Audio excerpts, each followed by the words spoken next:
Bonjour à tous, j'espère que vous allez tous bien. Merci d'être présent du coup donc pour ce webinaire que je vais présenter avec Océane.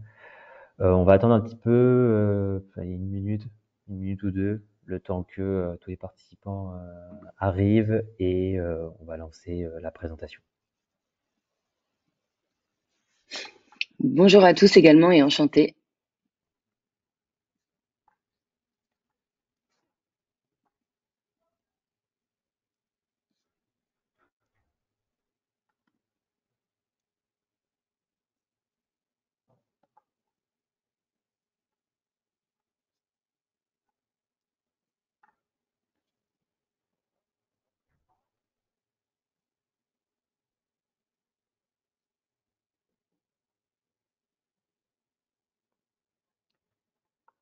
On va se donner encore quelques secondes et Océane, je te propose qu'on attaque. Avec plaisir. On peut se laisser une minute restante. Allez, à 11h02, on commence. C'est ça exactement. Pardon.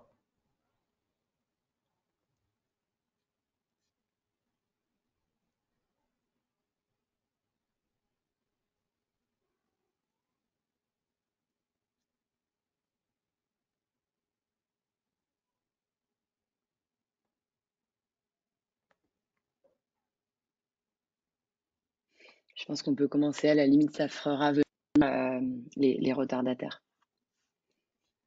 Ok, bon dans ce cas-là, je vais me présenter, Major Quantia, donc consultant technique chez Sozédev. Euh, je vais sur ce webinaire vous parler du coup donc des aides publiques et privées donc avec Océane. Océane, je te laisse te présenter aussi rapidement. De mon côté, du coup, Océane Bouvard, donc partenaire chez 3i Financement, partenaire innovation.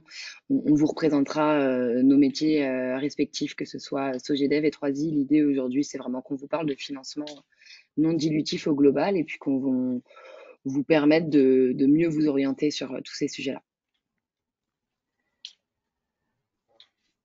Et donc, avant qu'on puisse lancer le sujet et rentrer dans les spécificités de ce webinaire, j'aimerais juste remettre un petit cadre de présentation de ce GDEV.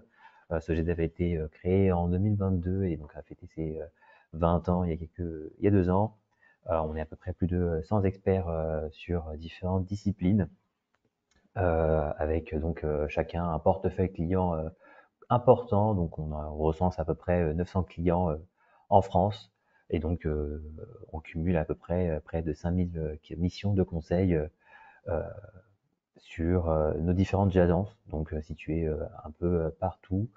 Donc, le siège se situe à Issy-les-Moulineaux et donc tes autres agences se trouvent un peu partout en France et on a une agence au Brésil. Nos domaines d'intervention se divisent en trois. Donc, on a le financement public, donc avec des projets de recherche, de développement et d'innovation. Le financement public des projets d'investissement et de recrutement. Et enfin, le financement public du développement à l'international. Donc là, on va faire un zoom particulier donc sur les différentes aides publiques pour les projets innovants. Euh, Et donc, ces aides publiques se distinguent au niveau fiscal avec le crédit d'impôt recherche, le crédit d'impôt innovation et le statut jeune entreprise innovante. Au niveau des subventions, des prêts à taux zéro, on a les différentes aides régionales, les appels à projets ou encore les différentes aides à l'innovation euh, qui varient et qui peuvent être de différents types comme des subventions, des avances remboursables ou encore des prêts à taux zéro. N'hésitez pas pendant ce webinaire à nous couper, à nous envoyer vos questions durant la présentation. Il y aura une période à la fin laissée pour répondre à cette question, mais l'idée de ce webinaire, c'est qu'on puisse le faire vivre au cours de la présentation et d'interagir avec vous durant cette présentation. Parce qu'effectivement, parler devant un écran pendant une demi-heure, que ce soit pour moi ou Océane, je pense que ça va faire bizarre. Donc n'hésitez pas à nous poser vos questions. On y répondra dans la foulée. Et si certaines questions n'ont pas pu être répondues, on y répondra et on en reviendra à la fin de notre présentation. Et donc, dans un premier temps, on va vous remettre le cadre et vous parler du coup des différentes aides publiques, donc le crédit d'impôt recherche et le crédit d'impôt innovation. Le crédit d'impôt recherche a une perspective académique.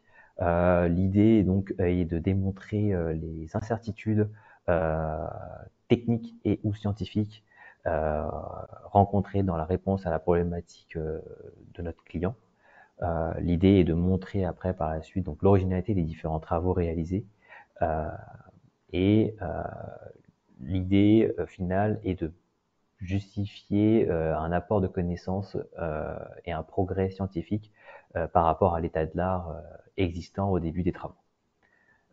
Cet aspect académique se divise en 3 sous-domaines, je dirais. Donc, il y a la recherche fondamentale, la recherche appliquée et le développement expérimental.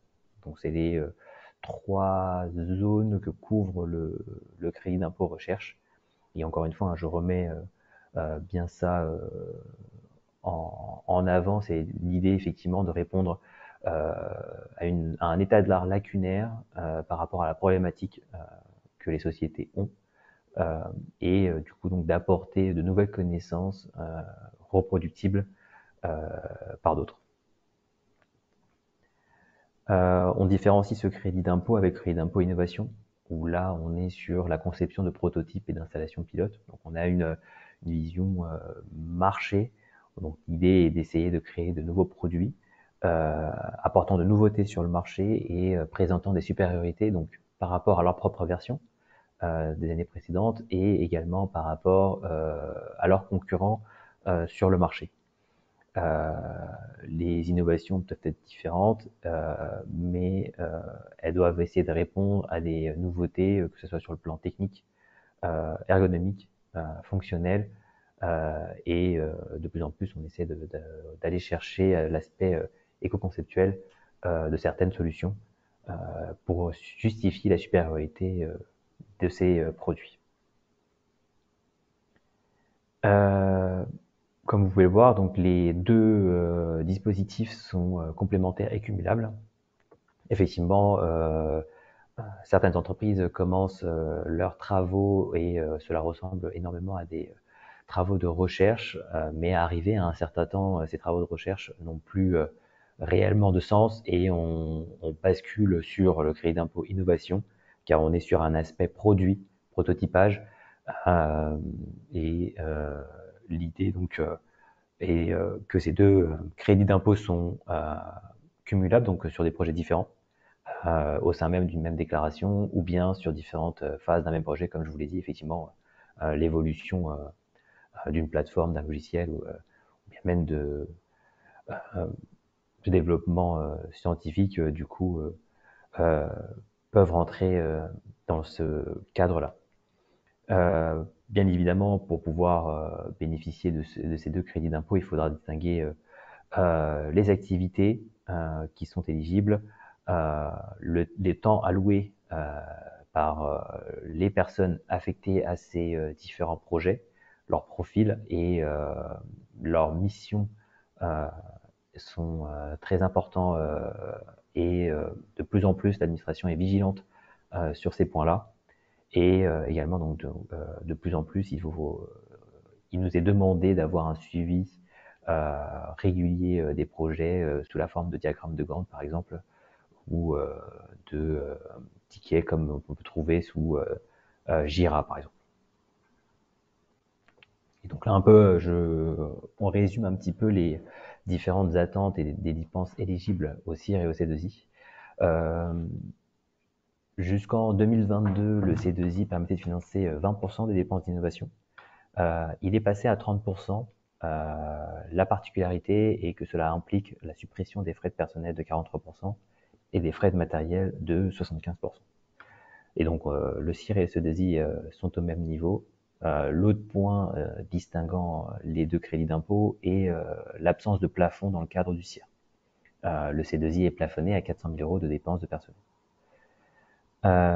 Sinon, en termes de dépenses éligibles dans le cadre du CIR ou du C2I, on retrouve plus ou moins les mêmes dépenses. Donc, il y a le personnel affectés aux travaux réalisés, le matériel amorti qui correspond au matériel neuf acquis dans le cadre de ces travaux réalisés, la sous-traitance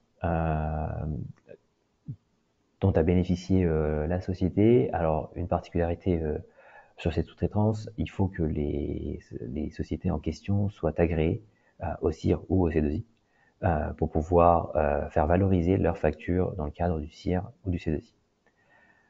Enfin, PI pour propriété intellectuelle, pareil, donc les frais de prise, de maintenance ou de défense de ces brevets sont valorisables dans le cadre des dépenses à ces deux dépenses, ces deux crédits d'impôt. Le CIR, on pourra faire valoriser la normalisation, la veille technologique. Il y aura aussi également la déduction des subventions et avances remboursables, et également les retraitements des prestations de conseil que l'on fait. Et donc, mis à part cette normalisation et la veille technologique, on retrouve les mêmes dépenses dans le cadre du C2I. Hop. Et donc, on va rentrer un peu plus dans le vif du sujet, donc sur le statut jeune entreprise innovante. Avant que j'attaque, est-ce qu'il y a des questions particulières? Attendez, je vais voir. Il n'y a pas eu de questions posées dans le chat. N'hésitez pas en tout cas à en poser directement dans l'onglet questions. C'est ça. N'hésitez pas à nous couper, on sera ravis de vous répondre. Donc je rebascule en diaporama, donc effectivement je ne peux pas voir votre question, donc merci Océane pour le suivi. Pardon, c'est revenu.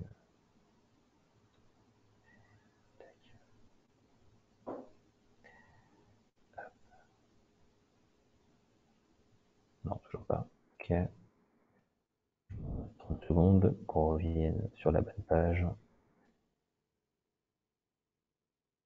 Parfait.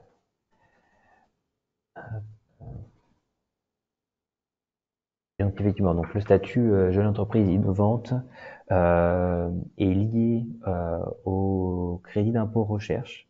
Je vais être un peu plus clair par la suite. Donc effectivement, il faut avant de pouvoir bénéficier de ce statut, il est nécessaire donc de respecter les 5 critères qui s'affichent à votre écran.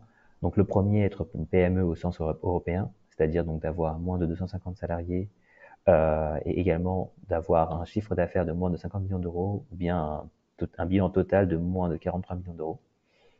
Être âgé de moins de 8 ans, être détenu à plus de 50%, donc directement ou indirectement donc par des personnes physiques ou des fonds d'investissement, avoir été créé ex nihilo, donc la reprise d'activité antérieure donc, ne marche pas, et ou encore de transfert de personnel. Et enfin, il faut consacrer au minimum 15% de ses charges à des dépenses de R&D éligibles au sens du CIR par exercice fiscal. C'est ce dernier point qui permet du coup donc de nous faire le lien avec le crédit d'impôt recherche. Et donc ici, donc on a résumé un petit peu les différents avantages et formalités donc de ce statut. Effectivement, donc en ayant ce statut, vous bénéficiez d'exonération à 100% sur votre premier exercice, à 50% sur le deuxième. Et alors par contre, vous êtes soumis aux règles des minimis. Quand il y a écrit 2 exercices sur 3 exercices glissants, c'est en fonction des montants d'aide que vous avez reçus sur 3 ans, qui est de maximum 300 000 euros. Les autres avantages qui sont sociaux, donc on a l'exonération des cotisations patronales, donc la maladie, la vieillesse et les allocations familiales, qui correspondent à peu près entre 20 et 25% des charges patronales totales. Et donc c'est aussi un avantage pour le personnel dont l'activité principale est la R&D, qui rejoint du coup avec le 5e critère de 15% de dépenses R&D. En termes de formalité, vous pouvez vous autodéclarer en tant que jeune entreprise innovante, donc soit en notifiant à l'administration avant la clôture de votre exercice.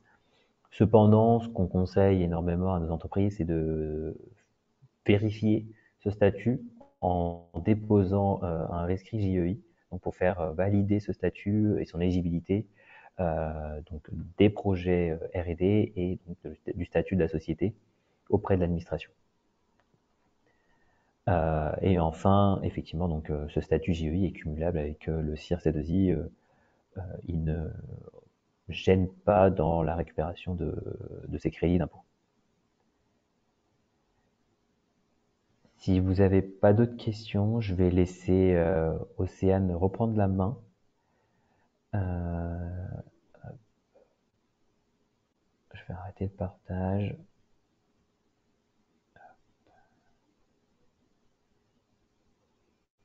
Océane, c'est bon, tu peux y aller. Ah, je crois qu'il y a Mohamed qui lève la main.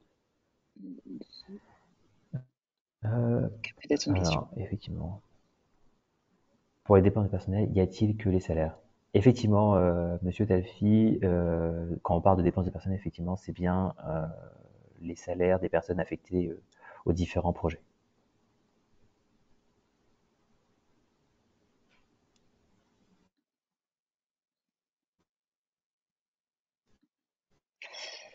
L'idée maintenant, c'est de parler du coup d'aide publique. Pour bien comprendre, Majoran, du coup, vous a présenté toutes les aides qui viennent revaloriser vos dépenses passées. C'est-à-dire, on s'arrête à décembre 2023, par exemple, on revient sur l'année 2023 et on vient revaloriser toutes les dépenses de R&D potentielles passées. L'objectif des aides publiques directes que je vais vous présenter, c'est de faire un petit peu le chemin inverse, c'est-à-dire on s'arrête au 1er janvier 2024 et on va regarder toutes les dépenses que vous allez avoir dans le futur sur l'année 2024 et l'année 2025 pour venir en fait les financer au travers de dispositifs de financement, soit à l'innovation, soit à l'export. Et dans un premier temps, je vais vous présenter un petit peu du coup mon métier chez 3i Financement, qui on est pour avoir un peu le scope global de notre activité et comprendre un petit peu notre travail au quotidien. Pour faire simple, 3i Financement, du coup, c'est historiquement basé sur les 3i de 3i Financement, donc les trois verticales historiques de l'activité, qui sont l'innovation, l'investissement bancaire, l'international. Pour bien comprendre l'innovation concrètement, on va venir toquer à la porte de la BPI des régions pour financer globalement vos dépenses de R&D futures, du coup, à la différence de la fiscalité de l'innovation que vous a présenté Majoran.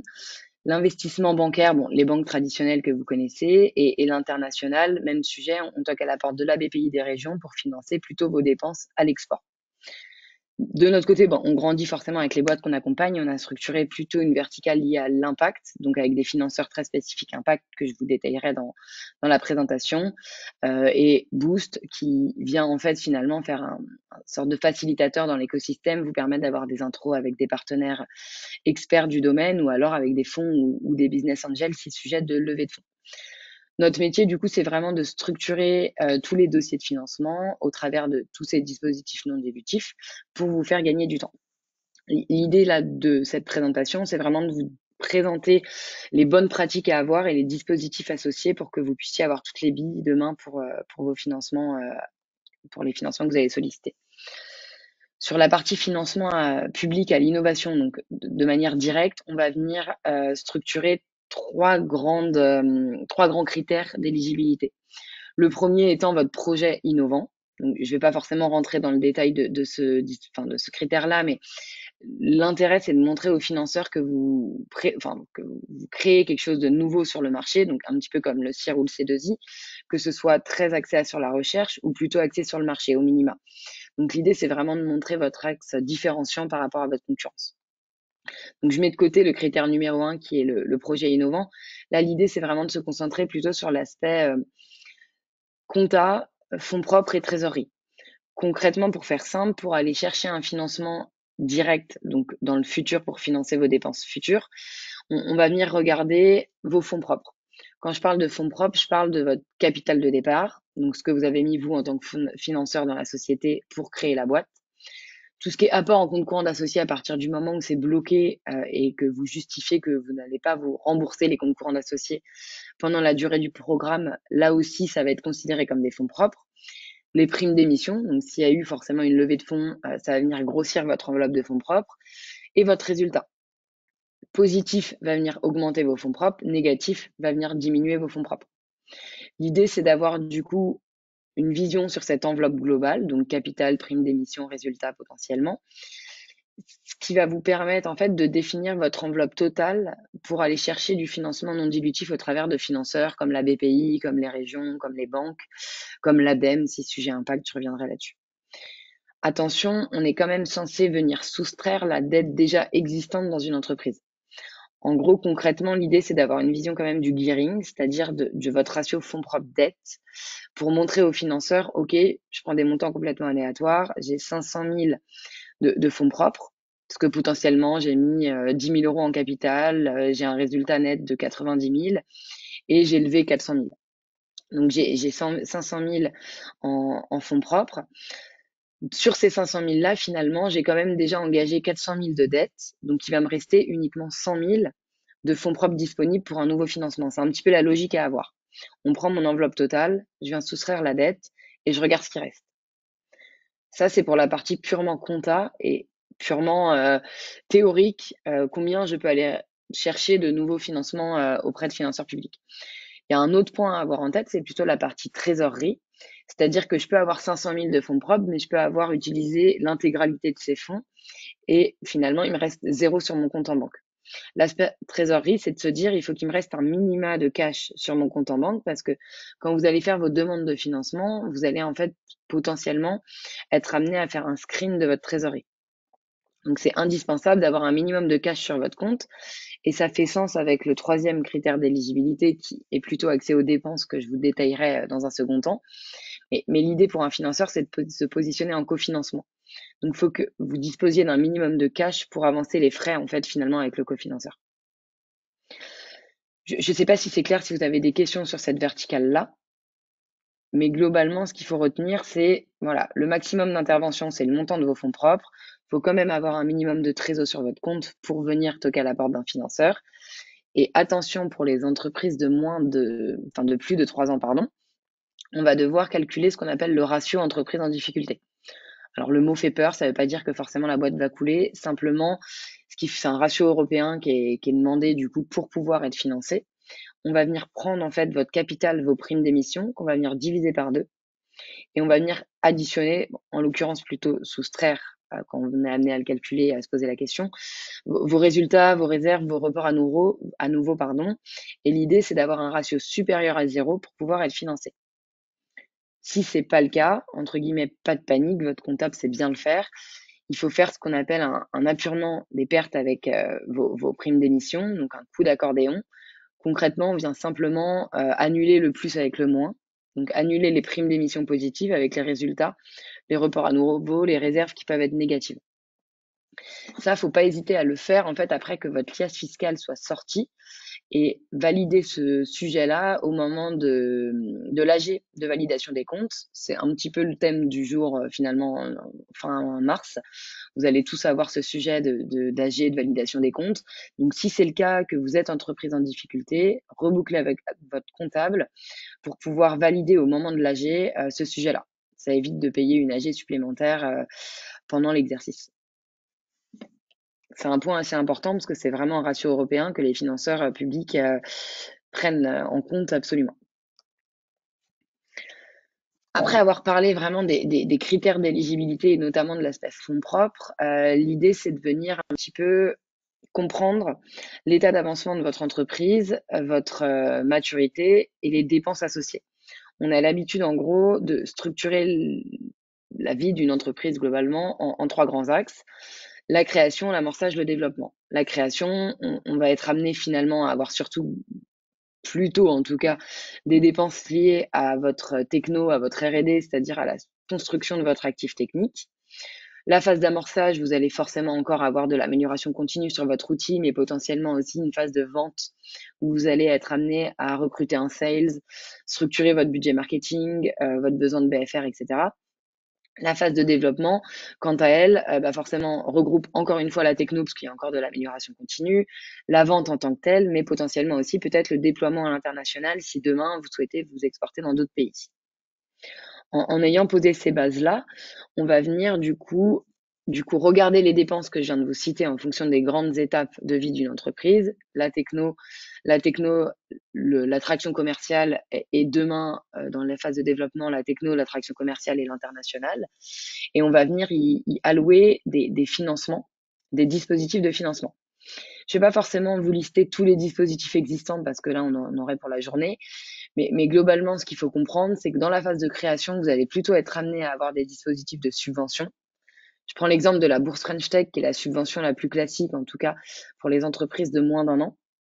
Vous allez en fait avoir la possibilité d'avoir une subvention de 30 000 euros pour financer, comme son nom l'indique, vos dépenses de R&D, donc vos dépenses tech. Si vous avez suivi, vu que c'est 30 000 euros de subvention, il faut, dans les faits, pouvoir en fait mettre en parallèle 30 000 euros de fonds propres de votre côté. Donc d'apport en capital, d'apport en compte courant associé, peut-être un premier business angel qui a rejoint l'aventure. Mais concrètement, pour aller chercher 30 000 euros de subvention de bourse French Tech, il faut avoir mis 30 000 euros de fonds propres dans l'entreprise. Avoir moins d'un an également, c'est un critère qui est lié à la bourse French Tech, et être en mesure de présenter du coup des dépenses techniques à hauteur de 45 000. Pourquoi 45 000? C'est que ce dispositif de bourse French Tech, il va en fait vous être alloué à hauteur de 70% d'intervention. C'est plus ou moins le seul dispositif qui monte à hauteur de 70%. Tous les autres dispositifs, vous allez plutôt être capé autour de 50% d'intervention. Et d'où cette idée de cofinancement que je reviendrai dans la slide suivante. Mais l'idée globalement avec cette bourse French Tech, c'est d'obtenir 30 000 sur la base de 45 000 euros de dépenses pour une entreprise qui vient financer sa R&D, une entreprise de moins d'un an notamment. Si vous avez potentiellement plus d'un an, vous allez quand même pouvoir aller solliciter plutôt BPI plus la région Île-de-France avec ce qu'on appelle InnovUp, qui pareil a un dispositif de financement de l'innovation, de la R&D à hauteur de 30 000, mais qui peut finalement monter avec vos fonds propres et pour aller chercher des montants plus élevés. Je ne vais pas lister du coup tous les dispositifs. On a aussi donc la phase de concours iLab qui est assez intéressant pour la phase de création parce que c'est pour les boîtes de moins de 2 ans. 3 ans si vous avez obtenu la bourse French Tech Émergence. Bourse French Tech Émergence, pour bien comprendre, on va dire que c'est l'aspect deep tech de la bourse French Tech classique. À partir du moment où vous allez remplir les critères deep tech, je pense à la proximité avec le monde de la recherche, le go-to-market long, c'est-à-dire le fait que vous n'allez pas avoir de chiffre d'affaires tout de suite généré avec votre activité, parce que la techno est tellement complexe à développer que vous allez avoir une phase de R&D assez poussée. Si on peut mettre ça en parallèle avec ce que vous a présenté Majoran dans la première phase de fiscalité de l'innovation, concrètement, la bourse French Tech Émergence va plutôt être liée au crédit d'impôt recherche parce que accès deep tech, là où la bourse French Tech classique sera plutôt liée à des développements classiques de R&D moins tirés vers la recherche en tant que telle, qui aura moins tendance à pousser en fait l'état de l'art aujourd'hui du monde de la recherche, mais plutôt à présenter une innovation marché en tant que telle. Si j'avance dans la phase du coup d'amorçage, donc vous allez toujours avoir des dispositifs liés à votre R&D, l'aide au développement de deep tech pour les boîtes deep tech que je viens de présenter avec la bourse French Tech Émergence, mais également tout ce qui est plutôt prêt innovation classique, prêt d'amorçage classique, c'est sujet de levée de fonds, et dispositifs de financement France 2030 que je vous présenterai à la suite.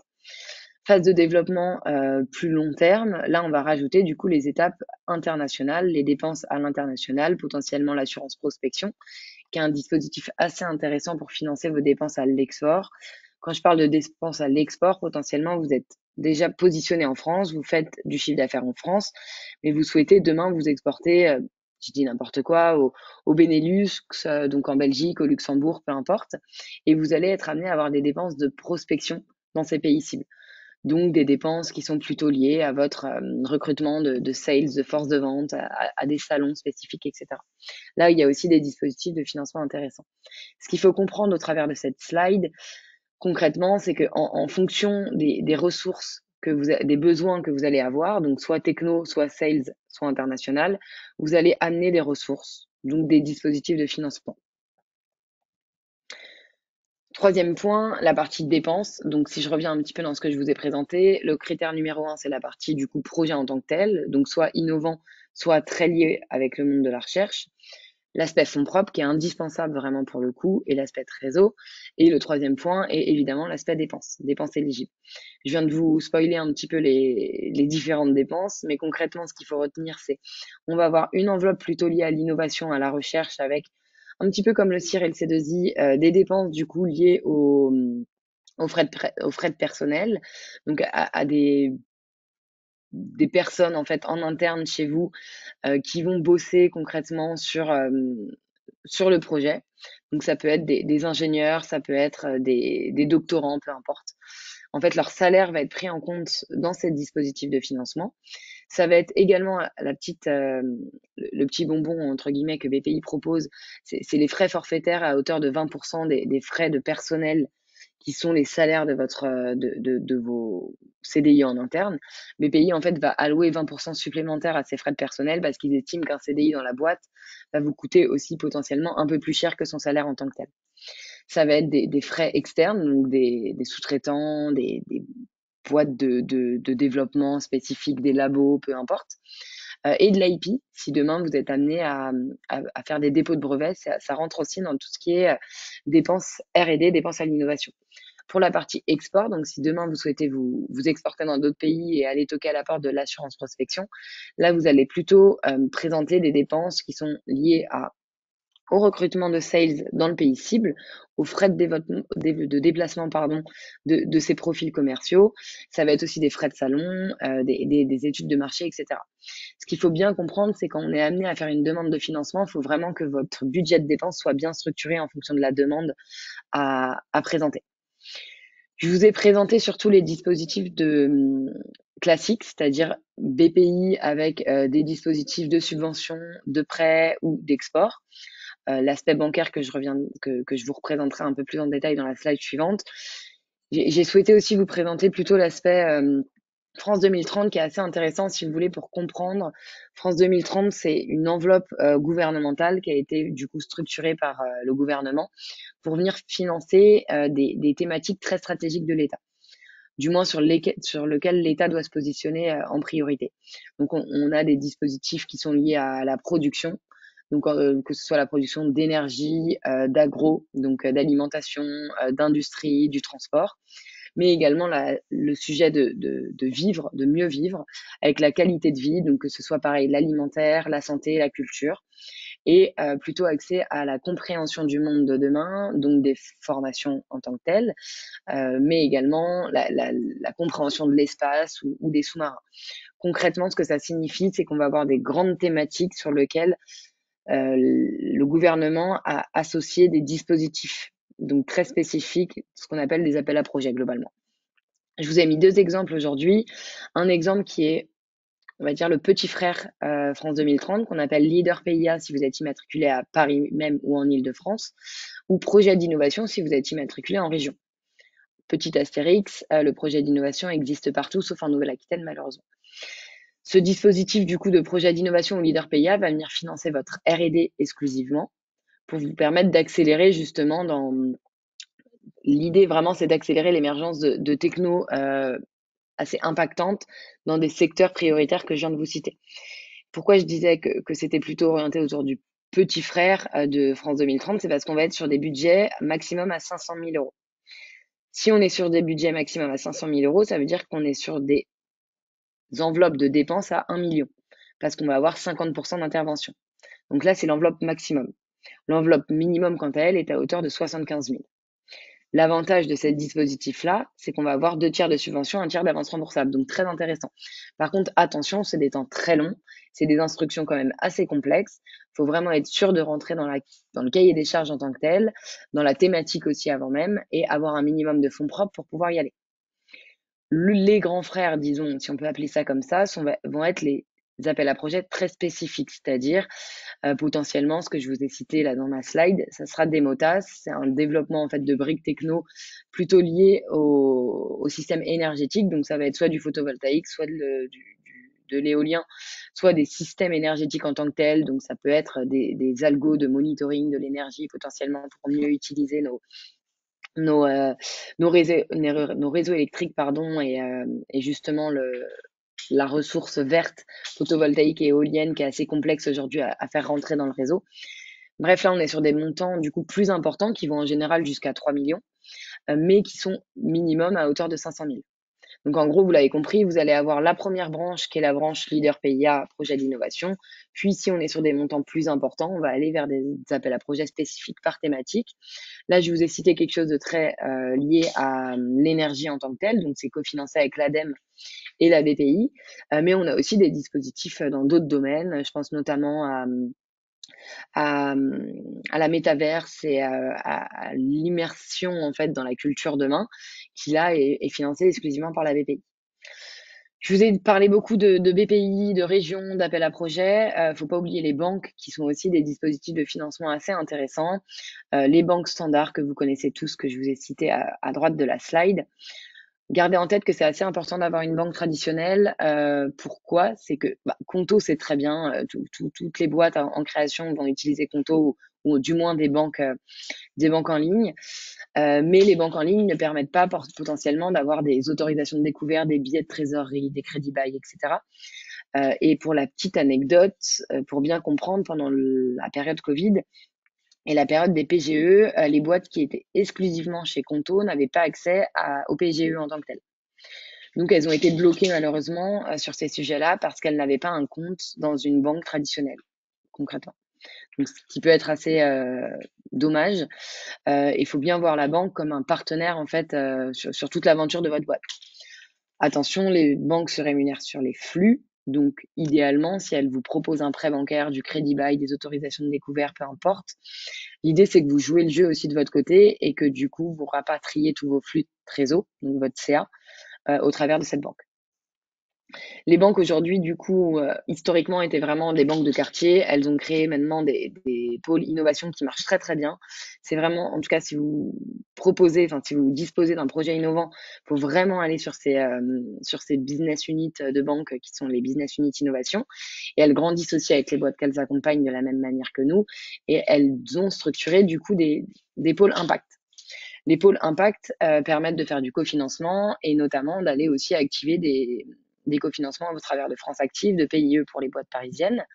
À savoir que ces dispositifs de financement-là, donc c'est des dispositifs de financement supplémentaires qui viennent en général financer des enveloppes non affectées, que ce soit la banque traditionnelle ou France Active, ça va vraiment financer des dépenses non affectées à la différence de BPI qui va être très focus sur votre R&D. Là, on peut être complètement sur votre traction commerciale et des sujets très, très divers. Par contre, attention, dès qu'on est sur des sujets plutôt impact, France Active, PIE, on va être sur des marqueurs ESS très importants, donc emploi, territoire, environnement, sociétal, gouvernance, à savoir qu'ils vont avoir ça va leur tenir à cœur quand même d'accompagner des boîtes, du coup, très axées sociétal et environnemental. Donc, idéalement avec le marqueur ESS ou ESUS. Tout ça a un timing idéalement, c'est-à-dire qu'on va venir, comme je vous l'ai cité, en fait faire un levier sur vos fonds propres, c'est-à-dire que potentiellement, soit on va faire un levier sur l'apport que les dirigeants ont mis dans la société pour aller toquer à la porte de la BPI, des régions, des banques, avec un matelas de fonds propres important pour pouvoir justement aller chercher potentiellement l'équivalent au travers de dispositifs de financement, ou soit idéalement, on va venir s'adosser en fait à une levée de fonds. Dans le timing, ce qu'il faut bien comprendre, c'est que le moment où vous allez aller chercher en fait votre dispositif non dilutif futur, donc direct, finalement, c'est le moment où vous avez le plus de cash sur votre compte. C'est un peu contradictoire, mais il faut l'avoir en tête. Au moment où vous avez clôturé votre levée de fonds, il faut aller déposer vos dossiers de financement. Donc, idéalement, la BPI en premier, parce que c'est là où vous allez avoir les conditions les plus intéressantes pour vous. Que ce soit de la subvention, que ce soit du différé, ce sera BPI qui sera le plus intéressant. Et une fois que vous avez potentiellement validé ce sujet avec BPI, toquez à la porte des banques. Les banques, elles arrivent dans un second temps, comme ça n'impacte pas non plus votre endettement. Si vous me suivez par rapport à ce que j'ai dit au début, on présente une enveloppe totale de fonds propres à laquelle on va venir soustraire la dette déjà existante dans la boîte.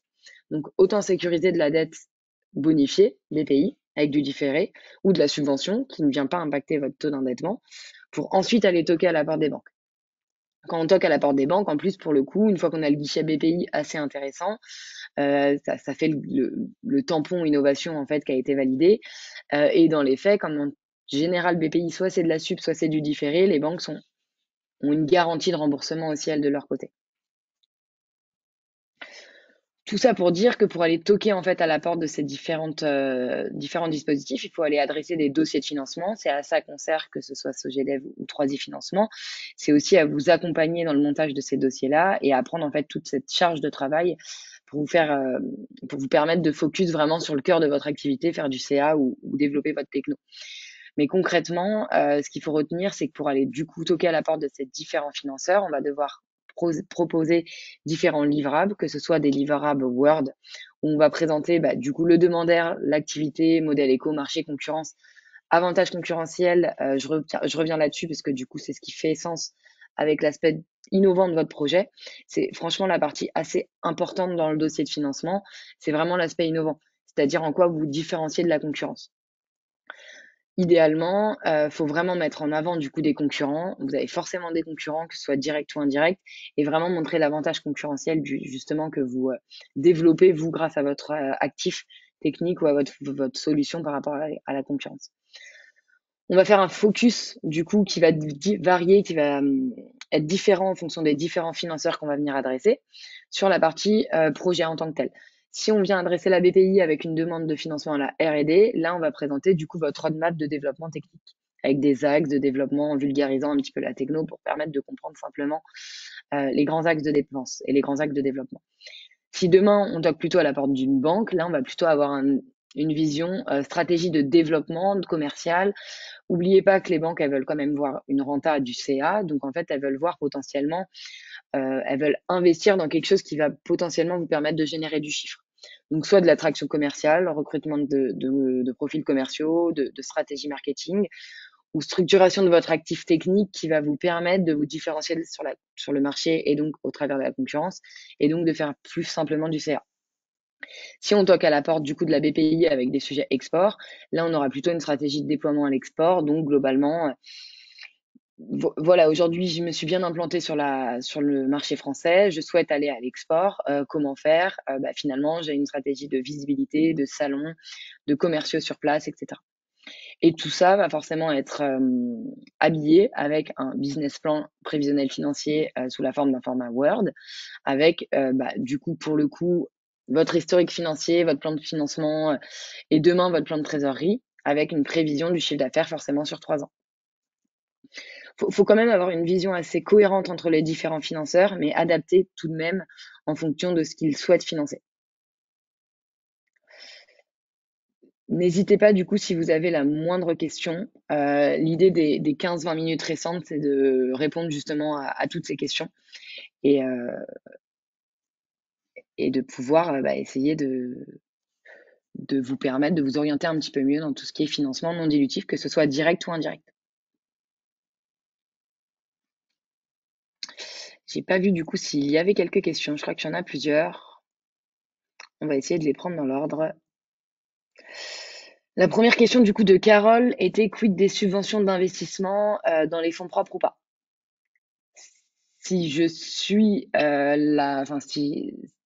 si j'extrapole un peu la question, je suppose que ça demande si est-ce que les subventions d'investissement peuvent rentrer dans le calcul des fonds propres. Si c'est ça comptablement, oui, ça rentre. Après, dans les faits, les financeurs peuvent potentiellement retraiter ce sujet-là au bout d'un moment. C'est-à-dire que ça rentre à l'instant T, mais une fois que la subvention a été dépensée en tant que telle, après elle disparaît du coup de cette partie-là. Donc oui, ça rentre, mais ça reste assez artificiel. Donc idéalement, c'est pas forcément ce qu'il faut avoir en tête quand on va venir toquer à la porte d'un financeur avec une vision fonds propres.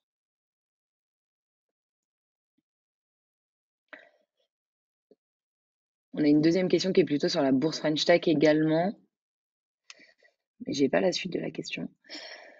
Concernant la bourse French Tech, la subvention max est de 30 000 pour 45 000 de dépenses budgétées. Peut-on néanmoins présenter un budget supérieur à 45 pour cette subvention? Alors oui, mais franchement, je vous le conseille pas. Pourquoi? C'est que simplement, du coup, je l'ai pas forcément présenté, mais dès qu'on est sur un dispositif de subvention, on va du coup avoir en fait un budget de dépenses du coup à présenter en amont, donc ces fameux 45 000 pour obtenir 30 000. Mais dans les faits, on n'obtient pas 30 000 en one shot. On va obtenir 21 000. Et ensuite, il va falloir justifier les 45 000 euros, les réaliser, les justifier pour pouvoir avoir les 9 000 restants. Donc, dans la même logique, si on présente 50 ou 100 000 de dépenses, en fait, vous allez devoir réaliser les 100 000, les justifier pour avoir les 9 000 restants. Donc, franchement, c'est plus bloquant qu'autre chose, sachant que le taux d'intervention est à 70. Vous amusez pas à présenter 100 000 de dépenses, ça n'a aucun intérêt à part vous bloquer dans la réception de la deuxième tranche.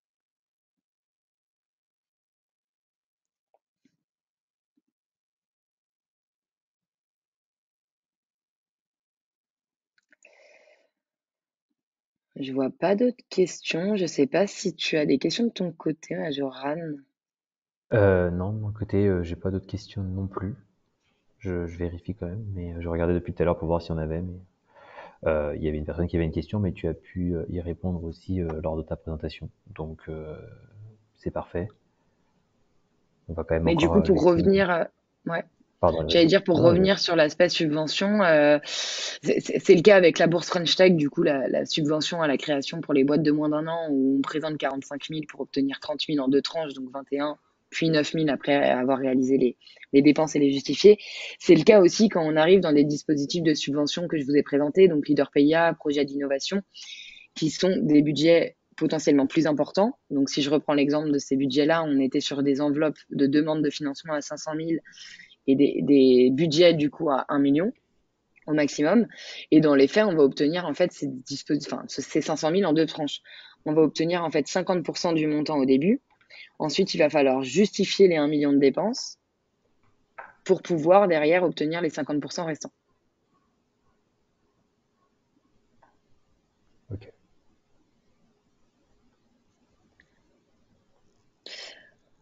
J'ai une autre question qui a été mise dans le chat. Euh, Ces aides sont réservées à des sociétés françaises, j'imagine. Quid d'une société étrangère qui crée une filiale française pour recruter des chercheurs? Euh, Toutes les aides qu'on vous a présentées avec Majoran, c'est du coup des aides qui sont liées à soit l'administration française avec le CIRC, C2I, soit la BPI ou les banques qui viennent financer du coup des boîtes exclusivement françaises. Donc oui, on peut créer une filiale française qui est détenue par une société étrangère, mais à partir du moment où la création de valeur, elle est en France. Donc c'est-à-dire à partir du moment où l'IP, elle est en France, et à partir du moment où les dépenses de développement sont en France. Dans Alors ce moi j'ai une cas-là, ça question. fonctionne. Ouais. Moi j'ai une question du coup. Alors typiquement si, mais alors donc dans le calcul et qu'effectivement de tout ce qui est fonds propres, etc. On prendrait pas seulement la filiale, on va prendre le groupe en lui-même. Non. Pour le coup, on est censé venir prendre la filiale parce qu'on est censé venir prendre simplement en fait la boîte française. Si on commence D'accord. à, on peut avoir une vision conso, mais la vision conso avec un groupe étranger, ça se passera pas super bien justement dans l'analyse du coup Ouais, de ok. la boîte en tant que telle parce que du coup elle sera plus considérée française. Ouais, c'est ça. D'accord, ok. Donc non, il faut vraiment avoir une vision française pure. Après, en fait, on est obligé potentiellement de prendre une vision conso à partir du moment où vous avez un actionnaire majoritaire, en fait. Et là, attention, si votre actionnaire majoritaire n'est pas une PME et est supérieur à une PME, vous n'avez plus accès du coup aux aides BPI. Ok. Il y a une question aussi qui est encore liée à la subvention, donc à la bourse French Tech. Quel type de dépenses entre dans les 45 000 de budget de la subvention? Pour le coup, on est vraiment sur des dépenses tech. Donc, de la même manière que ce que vous a présenté Majoran, on va être sur des salaires d'ingé, de développeurs en interne, ou alors des frais de sous-traitants en externe si vous passez par des freelances.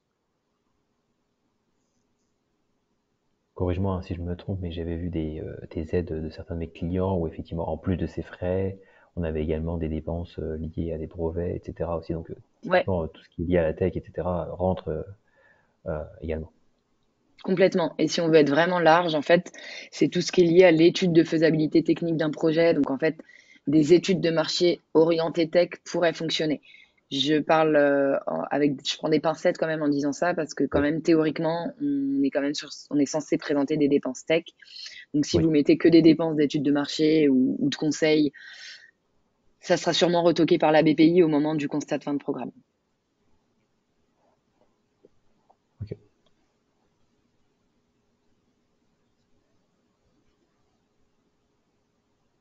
Hum. On a une dépense qui est liée à l'export. On a une question, pardon, qui est liée à l'export. Pour les dépenses à l'export, est-ce qu'il faut une filiale à l'étranger? En gros, il y a deux typologies d'aide et Majoran n'hésite pas à me compléter si besoin. Ça marche. Il y a une typologie d'aide du coup qui est plus sur l'aide du coup à l'assurance prospection, donc pour pouvoir s'exporter dans un pays cible. Donc là, en l'occurrence, il faut pas de filiale parce que justement, c'est votre boîte française qui va réaliser des dépenses pour, pareil, étudier en fait la faisabilité de ce projet d'export. Et après, on a une aide qui est plutôt la garantie export et qui là justement va permettre en fait de financer votre filiale. Et là, je suis moins à l'aise là-dessus parce que moi, j'ai plus une casquette innovation. Je ne sais pas si tu as la réponse à la limite, Majoran, là-dessus. Non, parce que typiquement, j'ai pas plus d'informations que toi à ce niveau-là non plus. J'ai pas eu Mm. j'ai jamais été confronté, pardon, à ce cadre d'export. Mais alors après, pour la personne qui a posé la question, on sera ravi, pardon, du coup, de traiter cette question séparément et de lui renvoyer un mail si on peut avoir accès à son mail ou à quelque chose. Ah, on a eu un petit pouce, donc je pense qu'il a validé. Bah, nickel. Si, est-ce que moi, j'ai plus de questions de mon côté. Est-ce que toi, tu as eu des questions, Océane? Non plus. Nickel. Bon, bah, ce que je vous propose du coup aux participants, donc c'est de clôturer du coup ce webinaire. Comme la présentation va vous être envoyée par la suite, donc vous aurez nos coordonnées euh, sur la présentation. Donc n'hésitez pas, hein, si vous voulez revenir vers nous et vous avez des questions, que ce soit personnellement en tant que nous consultants et partenaires d'innovation, ou bien dans le cadre de SOGEDEV ou 3i, n'hésitez pas à nous écrire.